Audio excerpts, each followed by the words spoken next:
শীতের নতুন আলু আর কড়াইশুঁটি দিয়ে চিকেনের একটা নতুন রেসিপি। এই রকম নতুন নতুন রেসিপির জন্যে চ্যানেলটাকে সাবস্ক্রাইব করে নেবেন। গরম সর্ষের তেলের মধ্যে চিকেনগুলো দিয়ে একটু সামান্য পরিমাণ নুন দিয়ে চিকেনগুলোকে ভালো করে লাল লাল করে ফ্রাই করে নিতে হবে। এবার চিকেনের মধ্যে আলুগুলো দিয়ে চিকেন আর আলুটাকে একটু লাল লাল করে ভেজে নেব। তারপর এর মধ্যে আমি মশলা দেবো। মশলাটার মধ্যে আমি পেঁয়াজ, আদা, রসুন, কাঁচা লঙ্কা আর গোটা গরম মশলা দিয়ে একটা মিহি পেস্ট তৈরি করে নিয়েছি।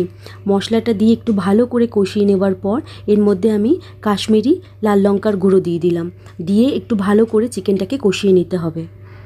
চিকেনটা ভালো করে কষানো হয়ে গেলে চিকেন মশলা দিয়ে আবার চিকেনটাকে ভালো করে কষিয়ে নিতে হবে।